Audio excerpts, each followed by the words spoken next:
Hello and welcome to this course on text wrangling with Python. My name is Valentine and I'll be your instructor for this course. This course will follow the following structure. So we'll get started with the learning outcomes. Then later we'll go into learning about what text wrangling entails, learning about different concepts related to text wrangling, get to understand why we apply some of these concepts as well as when we apply them. After that, we'll go through a reading that we have curated, and in this reading, you will get to revisit those text wrangling concepts that we will have covered in the first part of the of the course, and later you will go through a quiz that we have also curated that will allow you to just assess your understanding of those important concepts. Once you have gone through the theoretical aspects of this course, then we'll move on to the practice session, which generally will involve going through a practice notebook that we have curated, and it contains all the text wrangling techniques that we think would be important in your line of work, whether it's if you want to become a data scientist or data analyst or machine learning engineer. The concepts that we will have covered both in the theoretical part of this course as well as in the practical part of this course will be important. We'll have examples as well as challenges that we will be able to show. So, for example, you can see in terms of covering text-related techniques such as being able to perform basic pre-processing techniques for characters. We would actually go through examples as well as challenges that would allow you to get hands-on practice with those concepts. So we have an extensive practice session. It should take us about an hour. So that is something to look towards. In addition to the notebook that we are going to be providing, we'll also provide a sample solution notebook that will have solutions to those challenges that we'll have given. So that should just give you an idea of how you would have alternatively gone about the solutions. Aside from that, once we have finished the practice session, we will go through now the next steps where we will present to you with a project and we will give you now this opportunity to put into practice all the practice skills that you learned, all the skills that you acquired in relation to text wrangling in a real life project. So there will be a project that you will at the very end be able to undertake in order to showcase those concepts. We'll also provide a project solution which will come in handy in your line of just verifying. It will just help you to just verify the solutions that you have come up with after you've gotten to have gone through the project itself. Additionally, before I forget, we've also provided a guiding notebook that will give you an idea of generally how you would go about this project. So rather than starting from scratch, we have curated a notebook that contains sections that already have been completed that do not necessarily involve applying text wrangling skills, but some some sections that require you to perform various text wrangling techniques will not be filled. So you can also use this particular guide as a notebook that will just help you to just have a feel of what a text wrangling project might entail. So yeah, so that's basically what to expect in this course. If this is your first time joining us, this is going to be an invaluable learning experience. And let's see, let's now get started with our course. So starting off, we are going to learn more about the learning outcomes. So by the end of today's session, you will be expected to have described the concept of text wrangling in data science or even in data analysis or in machine learning. You will also be in a position to apply various text processing as well as pre-processing techniques to prepare data for further analysis. You also be able to distinguish between different text wrangling techniques. So what is text wrangling? So it's just generally the automated process of understanding and sorting unstructured text to make it easier to manage, whether it's for further analysis. It could be that you might want to perform various sorts of analysis, from just simply creating machine learning models for maybe classification, or even for performing machine learning translation or building large language models. Then some of the techniques that we're going to be learning will be important in that particular context. And text wrangling skills or techniques can be applied to whole documents. Could be just um, uh, a multiple page document, or a single sentence, or even just a sub-sentence, maybe a phrase of words, or even um, just one word. So generally, you could apply those kinds of techniques in such situations. Just to step back to give us an idea of what we're going to be working with. So when we perform text wrangling, we would normally work with unstructured data. And by definition, unstructured data is just data that may not fit well in a database, in a normal conventional database.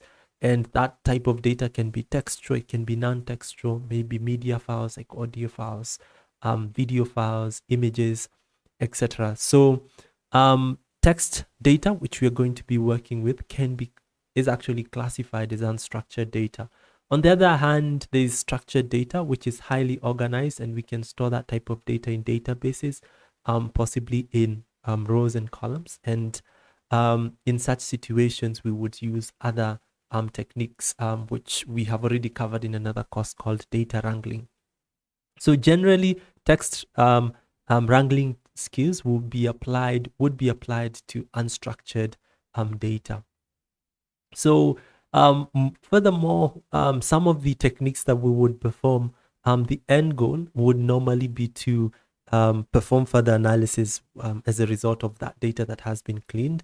And different types of further analysis might include content categorization, or what is text classification, where we are trying to classify whether a piece of text belongs to a certain category or not.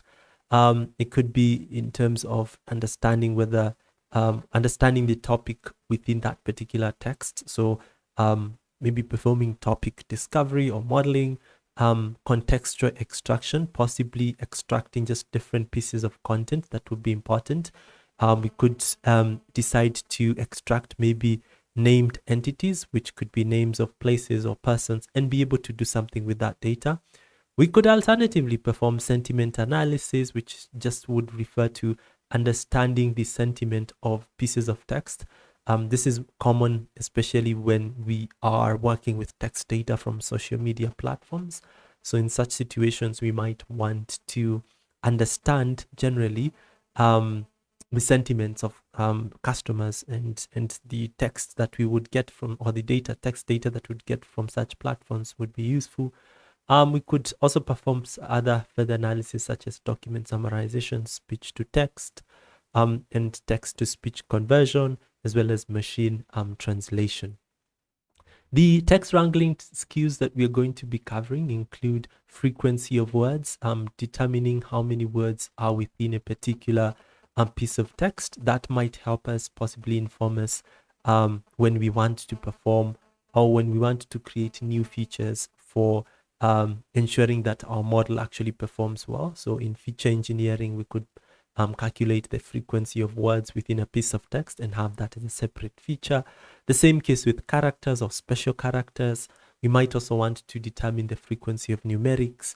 Sometimes even extract numerics from data. Data. We might also want to deal with what are called stop words. These are words that may not necessarily add meaning to a piece of text. We'll get to learn what those are. Lowercasing, we might want to lowercase the text that we are working with in order to just make it easy to work with.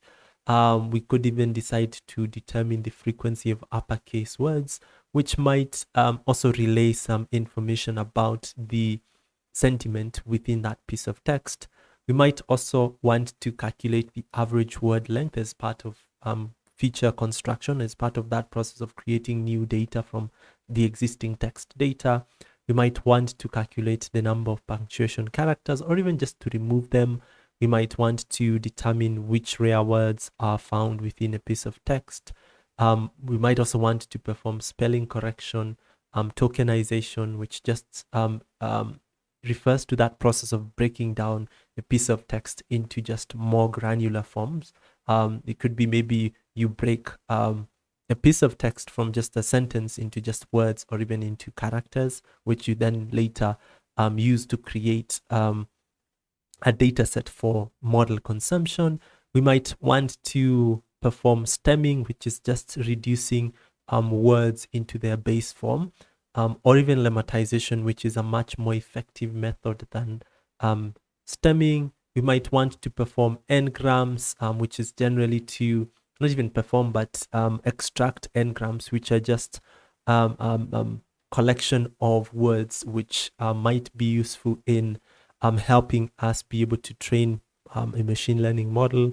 Or we could also decide to create what are called text representations, like a bag of words or word embeddings. So there are many text wrangling techniques. These are just some of them that we'll get to cover. And once you have gotten through all of these learning these text wrangling techniques, then you should be in a good position to work on any sort of project where that contains any text data.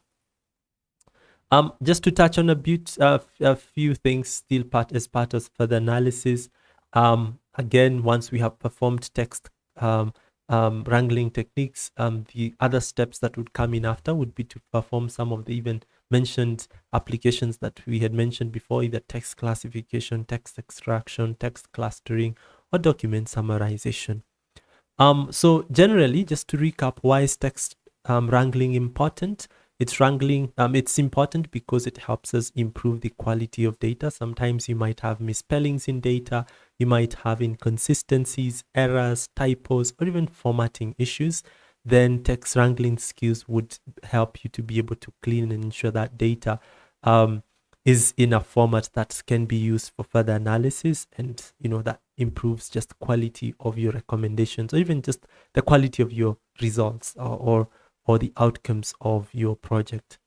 Compatibility with algorithms. So in order to ensure that we have a text data set that is quite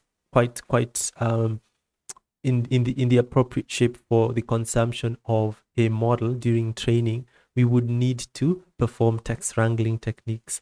And generally, this just helps us to take into account just the value that we would get from just text data.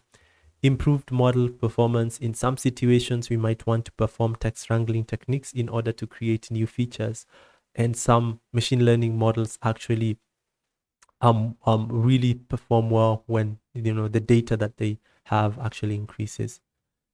So when do you apply text wrangling skills? So when you're performing data collection or extraction, you could also perform these skills when performing data pre-processing, or when performing model training, or before performing when intending to perform model training and evaluation. So yeah, so generally, I hope that gave you a bit about what is text wrangling all about, just the general understanding of what we're going to be going through.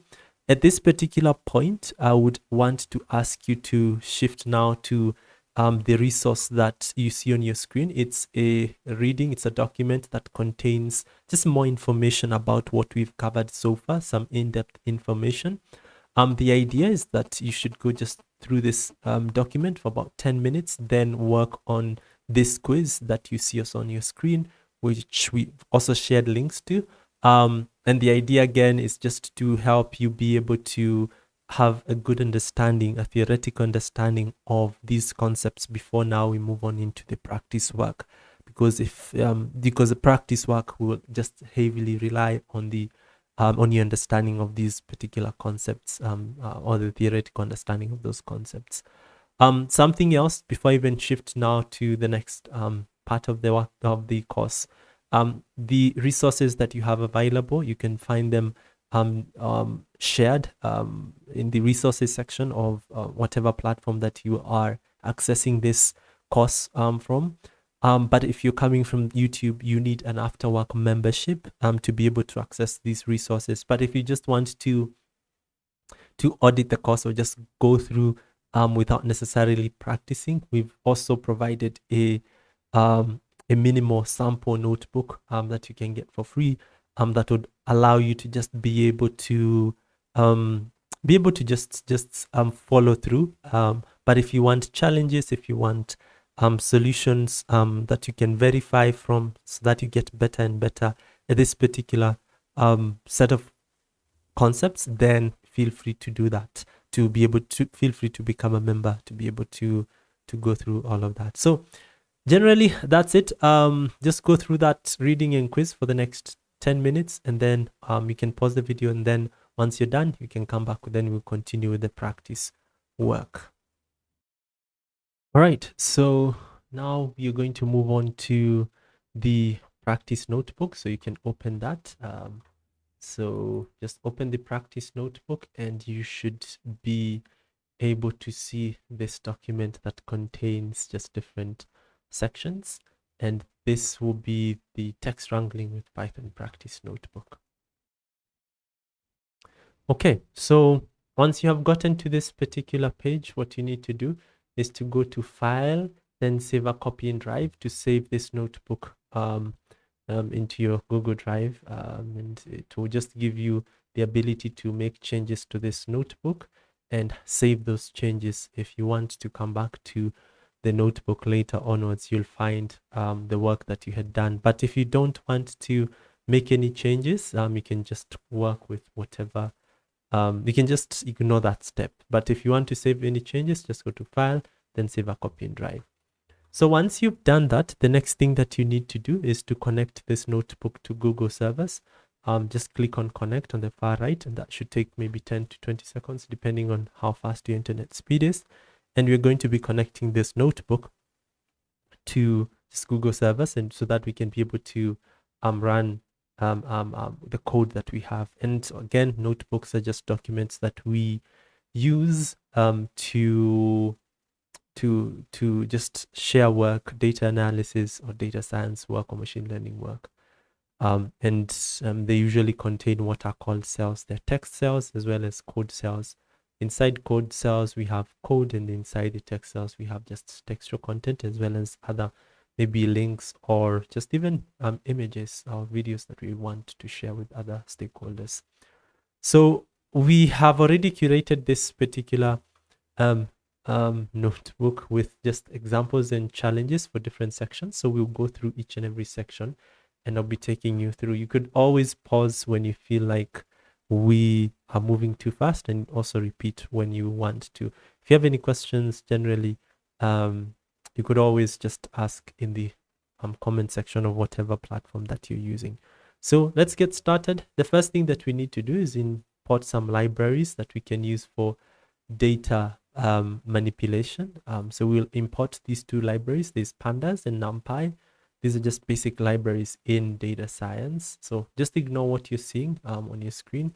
That's because I did not save my notebook on Drive, because I don't want to make any changes to this notebook. Generally, I don't want to save any changes. So once I have imported numpy as well as pandas, these are libraries that are important in data science or data or data analysis. Once you have done that, the next thing that we need to do is to import our data. So before we even do that, we are going to, and this, by the way, this data will be data that we will use for just text wrangling. But before we do that, we need to use pandas so that we'll use it to set the columns of what will be displayed to be displayed in full. So initially, when you work with pandas, sometimes it trims off a bit of some content, but now we want to ensure that our columns are visible enough. So this is the code that we use. We use the set option function from the pandas library, And then we import our data set, the data set that we have here, which contains just information about earthquake related events. Um, and we import it and we load it. We use pandas, the read CSV function, and we load that data into DF. So let's do that. Let's load that. I'll even just zoom in slightly. I'll try to zoom in just slightly. Okay, I think that's okay. So once we have done that, let me even close this side. Okay, so, okay, no, I can just leave it open.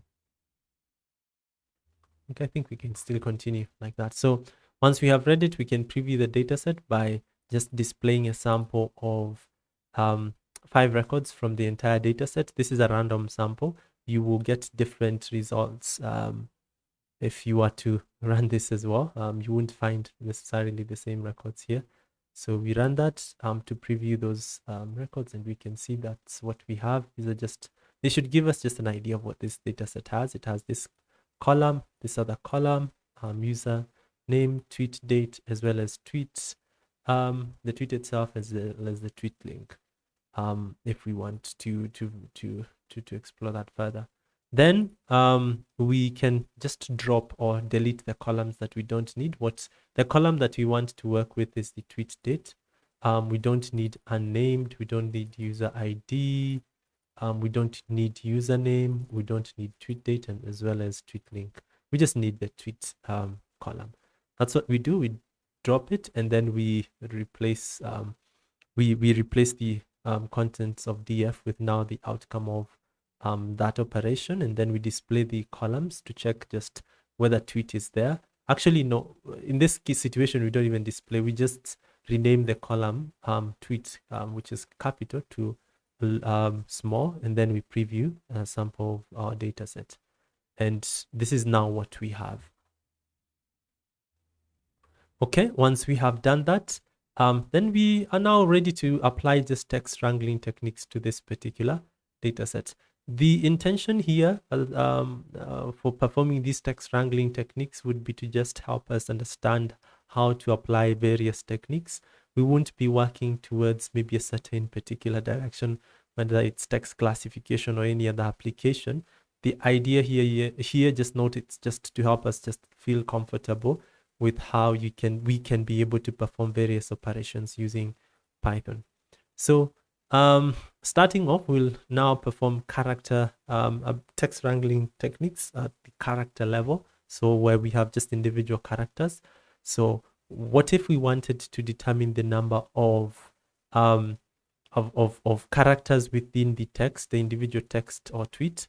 And then we created a new column to store that, possibly for further analysis, such as maybe training over models. Then we can use the apply method to calculate the character count. So we use the apply method, and then we also use len.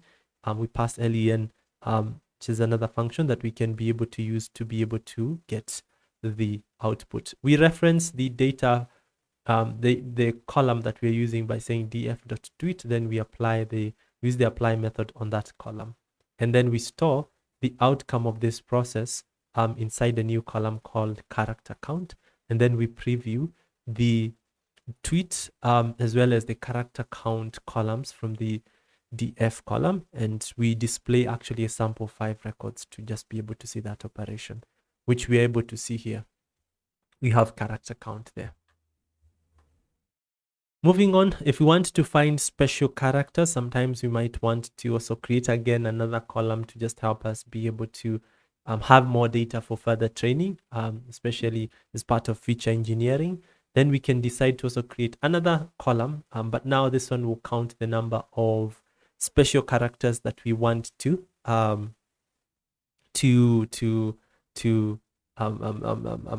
we want to count. So in our case, in this situation, this code example, we're going to find a specific character, like the number of that particular character. It would be the art sign. And we are going to use a lambda function. So the apply method, but inside the apply method, we have a lambda function. Sometimes we might decide to actually, lambda functions, it would be covered in a separate course, so we won't be covering it in this particular course, but I'll just be explaining what is happening in this particular situation. In this situation, what is happening is that we are actually using this lambda function to split each tweet into words. So we're splitting each tweet using the split function, and we are using the for loop to just go through each and every every word that starts with we also have the if then X starts with code to just help us filter for those words that have an art sign. So we are doing that, and then and once we have done that, we can determine the number of those particular art symbols or in that text by simply using the length function, which you see there. And then once we have done that, once we have identified the number of those art signs, then we can be able to store that outcome inside df ampersands, which you see here. And then we display those two columns, the tweet as well as the number of ampersands. So if I run this, I should be able to see an output which has this. And you can see in our situation here, tweet, number of ampersands, we have that. Moving on, we might also want to find specific characters to just check whether they're existent in our data. We could use the find function and pass the special character that we want inside and return the index of the character. So that the position of that particular character within that particular piece of text, starting from position 0, 1, 2, 3, 4, 5, to just give us the position of that character, which is what you can see there.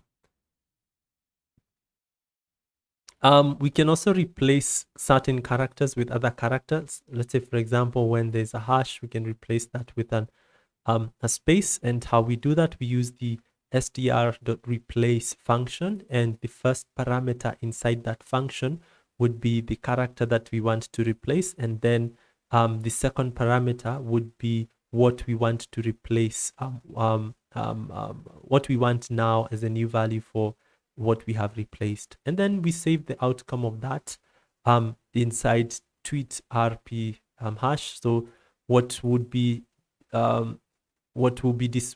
stored here will be the version of text or tweet that does not that has already that replacement performed on. That's what we can be able to preview now, which is what you see here. We can remove certain punctuation characters. So for example, we can remove all non-alphanumeric characters and non-white space characters from each tweet. And that would just basically eliminate all the special symbols like we have here, and punctuations that we have. It could be commas, it could be hyphens, etc. That's what we could alternatively do. And the reason why we might do that is just because maybe that might not help us be able to the characters might not bring any sort of meaning in our text. So that's what we do. And we do that using what is called a regular expression. That's also another course that you need to go through before you go through this workshop, but you can still go through this course without necessarily learning so much about it. But if you know this is a piece of code that helps you to be able to remove those punctuation characters, then you're okay. All right, the next thing is just to work on the challenges, just work on those challenges and then verify with the solution notebook, and then we can continue to the word level, to performing text wrangling techniques at a word level, at the word level. All right, moving on, words. So sometimes we might want to perform just basic preprocessing techniques, still again on words. So one of the things that we could do is maybe to count the frequency of words that we have in a particular piece of text, and we can use the apply method, and then inside it we use a lambda function that generally converts each text piece of text into a string and then splits it into words based on just spaces. and then counts the resulting words using the len function. So generally, this is how we can be able to count the number of words within a piece of text, then save that in this new column. And we can preview that, a sample of that. Continuing, we might also want to determine the number of words that start with or end with a particular special character. Let's say, for instance, for starts with maybe a hash, we can apply that using, again, an apply method. Then inside it, we use a lambda function. And then we want to go through all the pieces of text that we have, but again, split that, split now the actual text into words, then count whether that word starts with a hash or not. And then if it does, then we can count that. Or if it does, that is also taken into count using the len function. So what is the result over here is the number of words that start with a hash character, and we store that output in word starts with column. We can also check if the words are made by digits, so we can calculate the number of digits in each text entry. So in each text, so we might decide to also do the same thing. Yes, we split the we will still again use the apply method and the lambda function, but inside the but once we have split the text into just different words, we can check whether that is a digit. If that word is actually a digit, if it is, it's also taken part as one of the counts using the length function. So here we are just counting the number of digits that we have in the piece of text that we are working with. We could also decide to create a new column called average word length to just help us in our journey of probably performing feature engineering, where we create new pieces of text for further analysis, maybe for just training, for model training. So we could do that by simply creating a custom function. So we create a new function called average word, whatever or other name that you might want. Then we cite that function, we perform average, the average number of words. So we would split that particular, if that function, actually that function will take a sentence, and that sentence that will be inputted will be, if that's a word, would be input in the function, would be split into different words. And then we would then count, do our operation of the number of words. So we would actually count the number of words within the number of words within the sentence, divide by the length of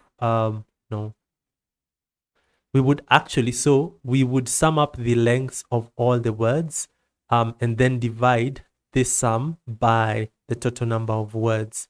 So generally the idea is just to ensure that we have that average. We are using a try except statement here because sometimes this could result into a 0. So we don't want that happening. So that's why we do that. And the outcome of that, we store that in the outcome, that's the average, we store that in average word length. So column, new column, which you can see here. We can also check if a substring is contained in a text using the str contains function. But again, we also have the any function to just have a yes or no or true or false outcome. All right, so that's it with regards to applying basic pre-processing techniques or processing techniques to word level text. Let's now work on the challenges, then verify our solutions using the solution notebook. The next thing that we need to do is to go through now rare and unique words. Sometimes we might want to find most frequent words that's within a piece of text. So We can do that by simply first of all creating a pandas series. This is another form of storing data temporarily for further analysis. So we use a pandas series. It's a form of a data structure, and we would use it. Aside from, we would actually create it as a result of joining and splitting the tweet that we would be working with. So we would split the tweet or the text in question into individual words, and then we would later onwards count the frequency of each word in this series and return the topmost frequently occurring words. So in our situation, for instance, we might want to decide to search in the entire, to actually have in the entire tweet column that contains just multiple records, hundreds or so records, actually 1262 records, because if you drag your mouse, it just actually tells you the size of it. If you want to determine which of the words are most frequently occurring, then we can be able to do that using this method. And in our case here, we wanted to get the 10 the topmost frequently occurring words, and this is what we are getting. This might be useful maybe for just filtering for just important information. When you see maybe an earthquake has 959, it means maybe there's an earthquake or something of that sort. Yeah. And actually the beauty also of performing some of the mentioned techniques like lower casing, which we also think we will see in a few, is that you're able to also equate what you have here to what you have here. So actually earthquake has more of what we have. And also stop words are like, off, to, the, those may not necessarily be that important. So we might remove them and we would end up with actually some good information that we can use for further analysis. Finding rare words. Here we had the topmost frequent words, but we could get the vice versa of what we had gotten here. So it's like arranging this in descending order, but we can get the 100 most rare words, which are these ones that you see here. Someone had, these may not necessarily at times be most important, but at times could. Removing rare words, we can remove them by simply using this particular method of approach, where we create a list of that contains generally index values of the frequency count, the frequent count that we had here, and then we use this list to generate a new column in the data frame called rare tweet rare MFD. And in that column, we apply a lambda function. In that column, the result would have been the application of this apply method with now the lambda function to remove words that are found in the frequent lists. This is just if you want to just remove the words that we have here from the original data set that we had for the tweet. If we wanted to remove those words because we might not necessarily work with. All right, at this point, just work on the challenges, then verify your solution. Moving on to uppercase and proper case, we might also want to perform various operations. So let's go through uppercase and lowercase. So assuming that we wanted to uppercase all the words, we can do that by simply, again, using the apply method and the lambda function. And inside it, we would want to apply the isUpper method or the isUpper function to the piece of word that we, or the individual pieces of word that would come from the splitting operation that would happen as a process as well. So the idea here is just to have uppercase words and also store those ones in a new, not have uppercase words and then count the number of uppercase words. And that is what we would get. Actually, the idea is just to check whether we have uppercase words. The idea is not to convert them. Here it's just, we are just going through all the words in the tweets column for each and every record and checking whether it's uppercase. If it's uppercase, we take that into account and store that in the new column. We could also find the number of lowercase words. But now in this case, we would use the is lower function instead and create a new column, number of lowercase. We could also do the same thing for proper case. We could also do the same thing, but now we use is title as the function. All right, so that's it for uppercase, lowercase, and proper case. Work on the challenges and then verify your solution. Then we'll continue. All right, so the next section we'll go through is stop words. So stop words generally would be those words that I had mentioned to you earlier that sometimes they do not bring any meaning. You have is, there, what, are, like all those letters in the vocabulary, or they usually act as just connectors in a sentence. So is, a, the, to, etc. So but we will see what those words are in a few. So the first thing that we need to do in order to determine what those stop words are, we would work with another library called the Natural Language Toolkit library. It allows us to perform text wrangling techniques as well as other advanced text processing techniques. So we'll import it and then download the stop words dataset from that library. So let's just run that. It might take a few seconds. Then once it does that, we can now get to preview even those, see those stop words. But to be able to first of all use this dataset that we've imported, we can reference it, and import it into our environment, and then we want to work with stop words for English. There are different languages, but we want to just preview those ones and work with them. So we will retrieve them and store them in the stop variable. And then you can see now the stop words in English that we may not necessarily work with. These are just stop words in English that there are quite a large number of them. And we don't need them. They don't bring any sort of, they sometimes may not actually provide any sort of useful information. So we might want to ensure that we might want to calculate the number of stop words in a piece of text. So let's do that for the tweet. We use the apply method. We go through the text that we are working with, but we also check if that particular piece of text that we're iterating through contains any of any of the words that are listed in the stop variable.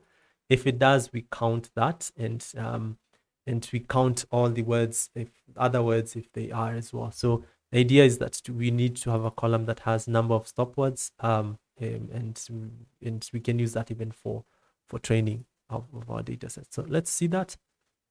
We can see that we have quite a large number of stop words. All right. If we want to remove them in our data set, so in our text data, we are going still again to use the apply method, and then use the lambda function.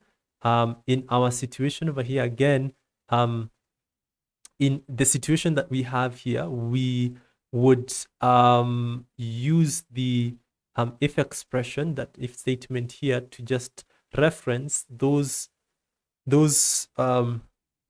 words that are not in that particular list that we had here, and have that as the final output. So here we are splitting all the words within the tweets, the tweet that we are currently in the iteration.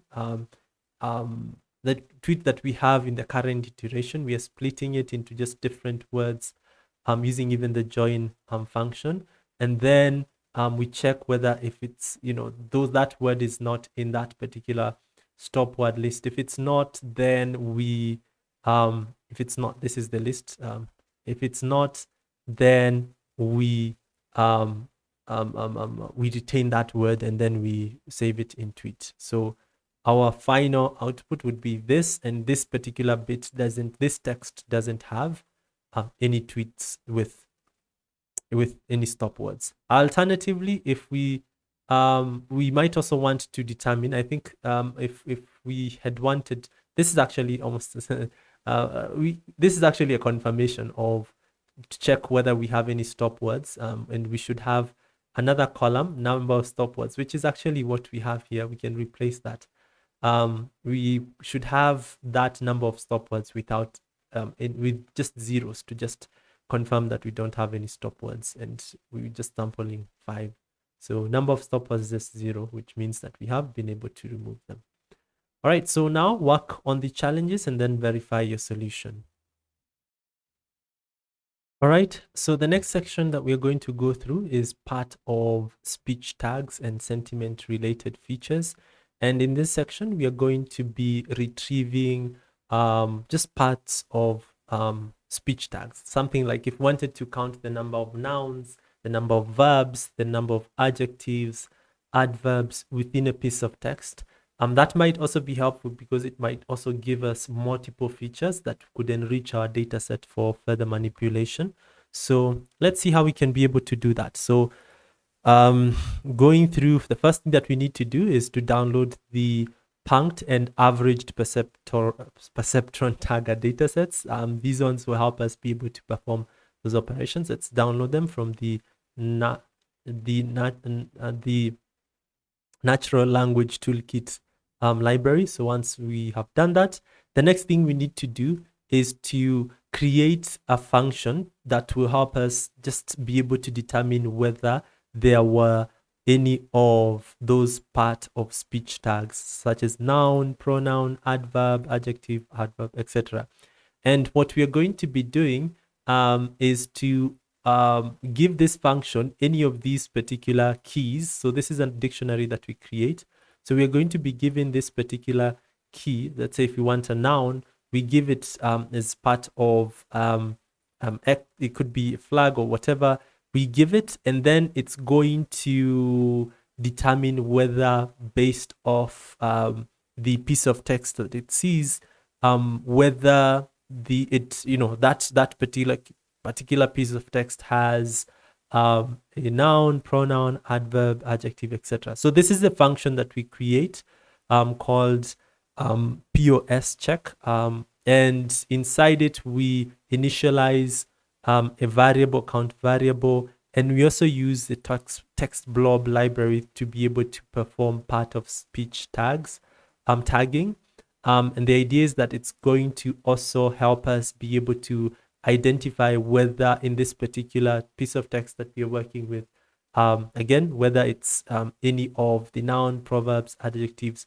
And that's the reason why we set our value in this particular dictionary, POS dictionary, as these ones, because all these are just ways of representing nouns, but now interpreted by text blob.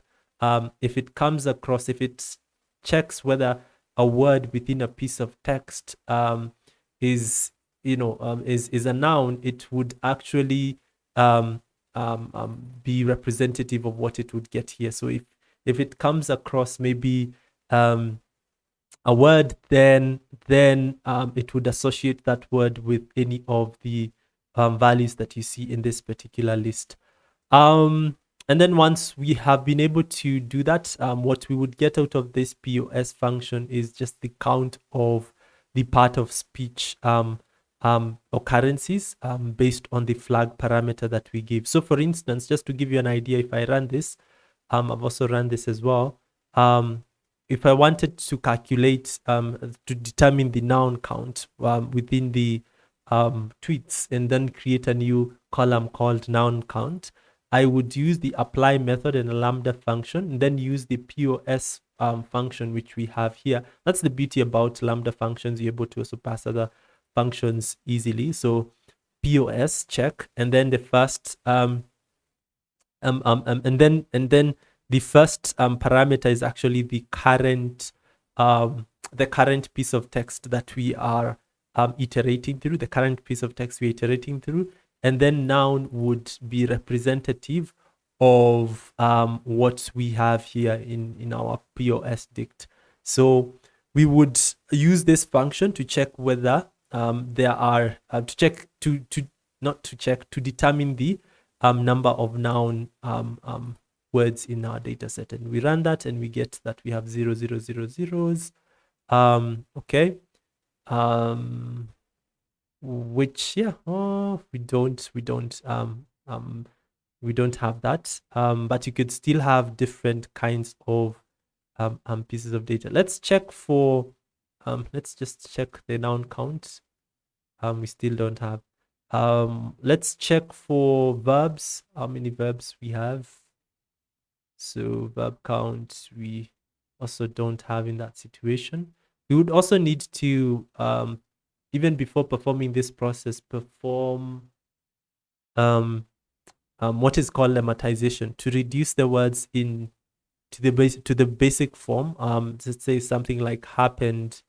We would need to reduce it to happen for that to be able to have been taken into account. But let's do for others. That is generally how we can be able to apply that particular, those particular messages, those particular approaches, or perform tagging generally. All right, moving on. The next thing that we need to learn is performing sentiment polarity, or just polarity generally. And this is just a way of assigning a piece of text some numeric value that represents a degree of positivity or negativity expressed in a text. So where the positive values indicate some positive sentiment and negative values would indicate some negative sentiment. So yeah, let's apply this particular concept for each and every. Let's determine the polarity of the each and every text within our data set, and we are going to use text blob for that particular case to be able to perform that particular assessment. So you can see in our case we have polarity, which ranges differently. Like negative, this has some sort of negative values usually indicate negative sentiment, positive sentiment, and zero just means that it's just almost neutral. All right. Subjectivity, on the other hand, just like polarity, we could also perform actually determine the subjectivity of some piece of text. And we can still do the same thing using text blob, but now instead of polarity, in the case here we use this polarity. Instead we use subjectivity, and again, subjectivity just refers to the extent to which a piece of text or speech expresses personal opinions. So texts that are highly subjective would contain opinions, personal interpretations, while less subjective ones would be more factual and objective. So we would expect text with higher values to be much more subjective. So let's run that. And you can see here that we can see this one in our case here is a bit more subjective, but these are the ones are they're more like facts that are being stated. All right, so this particular point, work on the challenges and verify them with the solutions with the solution notebook, and then once you're done, we will continue. Okay, so far we have been we have been working on just with text, with actually word level content, and before that we were working with just character level content. The next thing that we're going to do is just text level content. So we'll start off with just basic pre-processing skills or techniques for just working with the entire piece of text. So the first example, first technique, want to determine the length of text. So this is how we can be able to do that. So we can, to determine the length of a piece of text that we are working with, we can do, we can use the str.len function for that. And you can see that for each and every text, we have the length of text that we can use. And this length of text can also be another feature. We can also lowercase the entire piece of text rather than just words, individual words. And again, using the join function, which just generally would allow us to just split the text, then actually join the pieces of individual words that will have been split as a result, and we would apply the lower function to just the different individual words. So let's run that. All right. We can also find specific words that have maybe more than 5 characters, etc. in some situations that might be useful. That's how we can be able to implement that. We might also want to maybe split some concatenated word. Maybe, for example, we had this word that had, we wanted to split it to that and, had, then we can be able to use these two libraries, Word Ninja as well as TextBlob. I think we had imported TextBlob, but no worries for importing again. Once we have done that, we have installed them. We still installing. Once they have installed, the next thing that we need to do is just import them. And we have imported them and then performed the splitting. We just used Word Ninja to just split the different pieces of text. And you can see that there are quite a number, large of, just maybe in some cases we might have had some places where we did have some text that was not well. But again, when using this particular technique, it's important to also take into consideration of the language, because sometimes this Word Ninja library is actually by default works for English, but in some other languages, the text that you have might be different. So you might also want to possibly perform some translation of that text before applying this concept. Moving on, spelling correction. We could perform or use spelling correction to just help us be able to just apply some changes to the text that we have if they were misplaced incorrectly. So, but before we do that, we need to remove punctuation characters, remove any special characters, so that spelling correction happens with ease, as well as also remove stop words, just as a way of preparing our data set for that particular case. So once we have done that, then we can use TextBlob to correct some of the text that we have. So let's do that. And on the right-hand side, we actually would have the one that has spelling corrections. I'm trying to identify which of the text that we have on the left has some misspelling correction, some misspelling. But I can't find any, but generally that is how TextBlob would do its thing. All right, so I think that's it. Work on the challenges, then we'll continue to again performing parts of speech. Actually, yes, parts of speech and tags and sentiment related features to now a piece of text, not the individual words. All right, moving on. The next thing that we're going to be doing is to perform parts of speech tagging and creating sentiment related features when it comes to working with text. The previous example for parts of speech and for the same section actually covered at the word level, but that may not necessarily be important in some cases. What's important would be now at the text level, where you have possibly a lot of content. So let's do that. The first thing that we need to do is to download those libraries. We had already done that, and also create our functions and also a dictionary. Then we can actually use the same process where we go through the entire piece of text, we apply it, and we use the lambda function as well as the apply method to be able to check for the number of counts or noun counts in our data set. And we can see that in our situation, we have these ones. Let's move on to the next one, the verbs. How many verbs we have? We have these ones. How many adjectives we have? How many adverbs, pronouns? It's still the same. The only thing that you're changing is just the flag argument. And then we can also do the same thing for polarity. just as before. But in our case over here, we have different different case. So yeah, let's do that.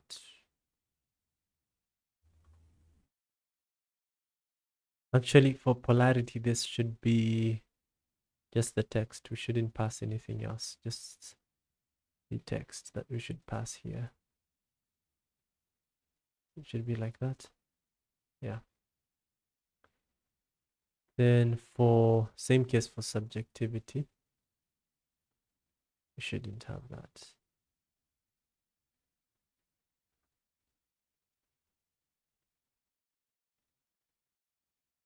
Okay, so work on the challenges, then we'll continue after you verified your solutions. Moving on to tokenization. So this process just involves being able to break down a piece of text further into just smaller parts called tokens. And we might be able to do, break down maybe a sentence into some words. So for instance, we could break down a tweet into just words. So to be able to maybe break down maybe a tweet, maybe the second tweet, is it the third tweet into words using text blob? This is how we're able to achieve that. This is just for as an example where we have humanity, boundaries, Nepal. This is one tweet, but we have broken it up into just words. Yeah, so that's just a concept that you can learn, but actually we don't normally apply this in many cases. We don't write like a large chunk of code to do this. Some of the techniques that we later learn actually help you to do this behind the scenes. You just need to set a sort of parameter at some point.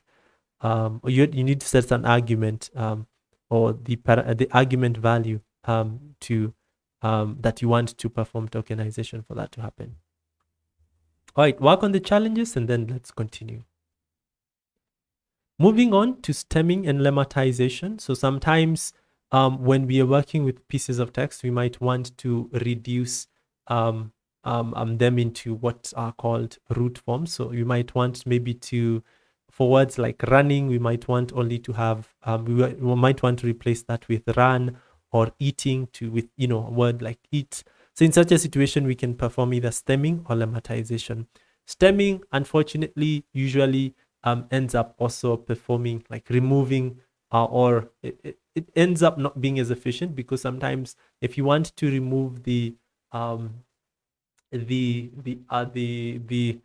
part of the text that you don't want, let's say in a case like running, instead of removing ing, it would remove ing only, and you'd remain with run with a double n. So in such a situation, we may not really it may not really go well. But as a way of just showing how we can implement stemming, by the way, stemming is usually efficient in some cases, but we normally perform just lemmatization because it actually reduces the entire word into its root form. So yeah, so let's see how we can be able to apply. We've imported this Potter stemmer class and created an object for that, and we can use the lambda function to be able to apply that to each and every individual word. So st.stem function from the Potter stemmer object that we had, we apply that for each and every word that we have, which we'll have split using the join function.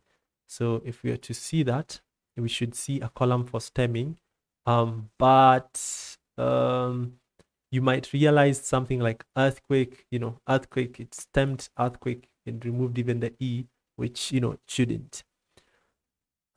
Let's now perform lemmatization instead. We will download WordNet to be able to perform lemmatization, which is a data set for that. And then we use now TextBlob again, and to be able to perform lemmatization using the lemmatize function that you see here. So let's run that.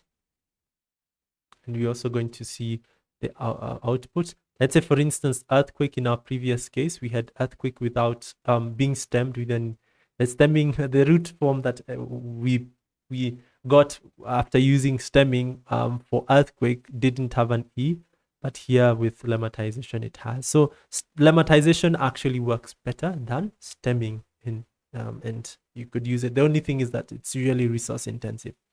All right, work on the challenges and then we'll continue. All right, moving on, n-grams. Sometimes we might want to create a data set or once we have gotten our data as such, we might also want to create new features that contain maybe the first two words, then the next two words. Like we could split the data set into just sets of phrases, and that's where n-gram comes in. So in a, let's say a sentence like this, we might want to get, let's say, the 1 gram for the entire sentence, the entire piece of text, and that would be 45 earthquake. 1 gram would just be referring to one piece, just one word. But let's say 2 gram would refer to 45 earthquake, then 22 km, then E, Bain, etc. So for n-grams, the approach is usually just to have a sequence of n items or n words that you're working with from a data set. Let's say, for example, we might want to tokenize, going back, maybe a tweet that we had initially into just bigrams or just 2 grams. Then we can be able to have this. Just one tweet would end up having this as the output. God save save victims, earthquake. And you will see that God save is one particular n-gram, but now the one that was previously as the last item in the first n-gram, in the first bigram, is also used in the second one, etc., etc. So these ones normally help us when we want to create a text representation for the work, for what we are working with.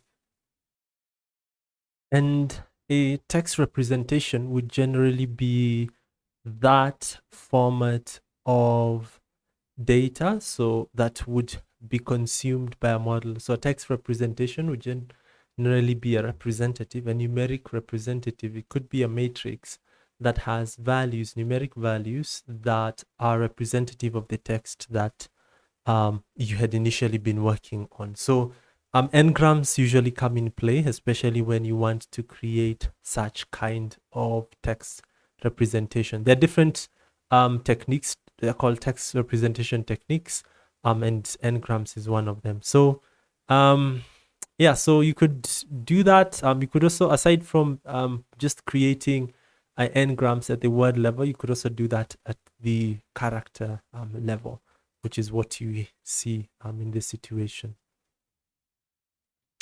All right, work on those particular, work on the challenge here, and then we'll continue. Lastly, the section that we'll go through is text representation techniques. And these, again, would be those techniques that we can perform in order to have a text representation, or it could be that data set that can be consumed by a model that's in a numerical format. And we can perform two types of techniques. Actually, there are many. These are just the basic ones. There's the bag of words technique, as well as the TF-IDF technique. So starting off with a bag of words, we can create a text representation using this particular technique. So we would import, we would actually import count vectorizer class from sklearn, and then we create an object. Then after that, we use the fit transform method to transform the column that we want to transform into now a bag of words. And then once we have been able to do that, we just show the feature matrix. Let's do that, which is, this is now a bag of words. And we could also be able to view the feature names, but the situation, I think in this situation, the function here would be wrong.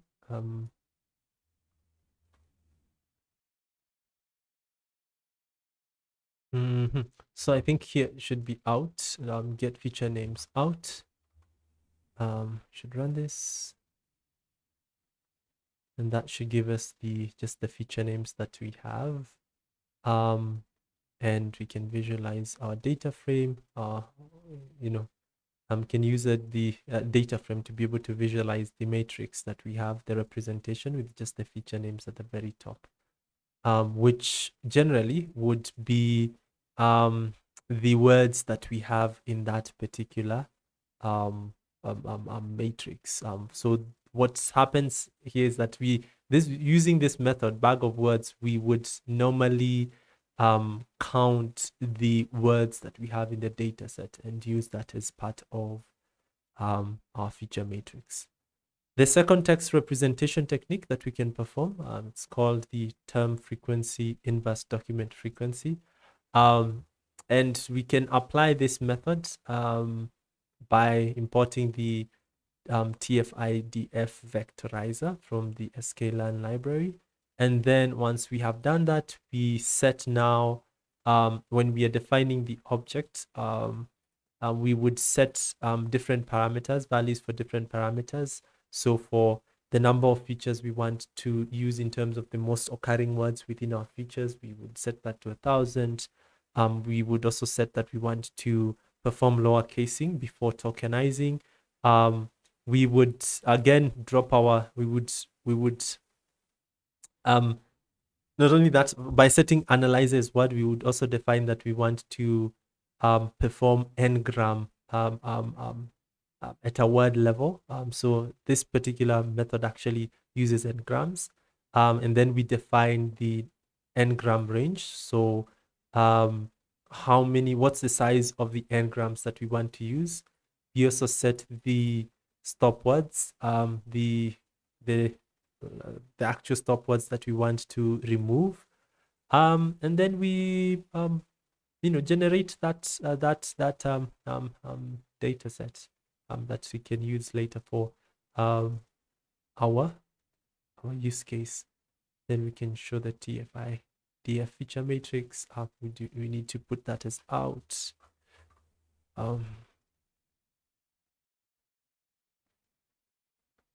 Which is that, and then we can be able to view that data set. And we also need to do this as out. Sorry for that.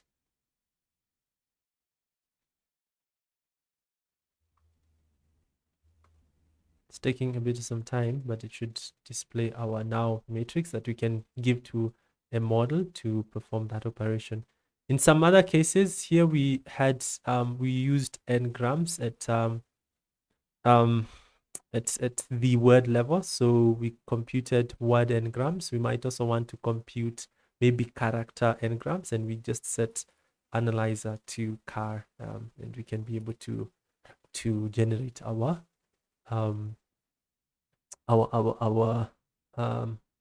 feature, the one that we want to use for modeling.